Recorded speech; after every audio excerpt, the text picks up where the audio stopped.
अखिल भारतीय अग्रवाल सम्मेलन की केन्या यात्रा सफलतापूर्वक हुई संपन्न।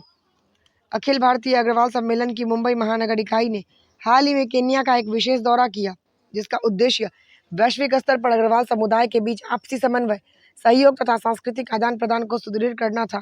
इस प्रतिनिधिमंडल में राष्ट्रीय उपाध्यक्ष डॉक्टर राजेंद्र अग्रवाल एवं राष्ट्रीय मंत्री श्रीमती सुमन अग्रवाल की प्रमुख सहभागिता रही। इस यात्रा के दौरान हमारे समुदाय के लिए नए द्वार खोलने वाली सिद्ध हुई है। केन्या में बसे अग्रवालों के साथ संवाद कर हमने न केवल भावनात्मक जुड़ाव महसूस किया, बल्कि आने वाले समय में साझा प्रयासों की मजबूत नींव भी रखी।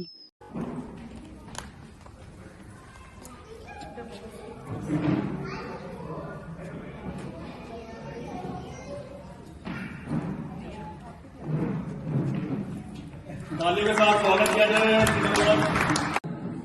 अखिल भारतीय अग्रवाल सम्मेलन की तरफ से आज इतना ही शानदार कार्यक्रम आप लोगों ने आयोजन किया, उसके लिए तहे दिल से हम सभी आपका शुक्रिया अदा करना चाहते हैं। जैसे कि गोपाल शरण जी गर्ग आए थे, उन्होंने बताया ही होगा कि अखिल भारतीय अग्रवाल सम्मेलन की स्थापना 1975 में बनारसी दास जी गुप्ता, जो हरियाणा के मुख्यमंत्री थे, उन्होंने की। और उसके बाद ये कारवां बढ़ता ही चला गया और भारत के हर एक राज्य में, हर एक डिस्ट्रिक्ट में, हर एक गांव में इसकी शाखाएं हैं। छोटे से छोटे गांव में भी एक आपको अखिल भारतीय अग्रवाल सम्मेलन की ऑर्गेनाइजेशन मिलेगी। इसके बाद हमारे गोपाल शरण जी गर्ग, जो राष्ट्रीय अध्यक्ष हैं अखिल भारतीय अग्रवाल सम्मेलन के, उनकी ये पहल थी कि देश में तो हर एक राज्य में, हर एक डिस्ट्रिक्ट में उन्होंने अग्रसेन महाराज का झंडा लहरा दिया। लेकिन क्योंकि अब अग्रवाल पूरे देश विदेश में फैले हुए हैं, तो उन्होंने, मैं राष्ट्रीय सचिव तो हुई अखिल भारतीय अग्रवाल सम्मेलन की, साथ में उन्होंने मुझे इंटरनेशनल कोऑर्डिनेटर की भी जिम्मेदारी दी और कहा कि केन्या से मैंने शुरुआत की है और अब आपको पूरे विश्व को जोड़ना है।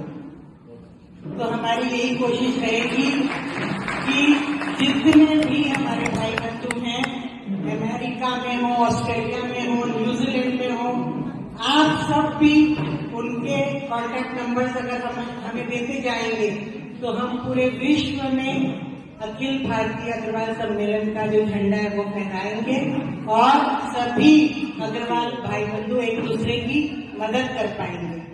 जैसे कि हम यहाँ पर आए तो इतना अच्छा लगा कि एक विदेश में कोई अपने लोग मिले और हमारा इतना अच्छा खातिरदारी की। वरना हम तो कहीं भी जाते हैं एज ए टूरिस्ट और टूरिस्ट ही वापस चले जाते हैं, लेकिन पहली बार इतनी खुशी हुई मन से।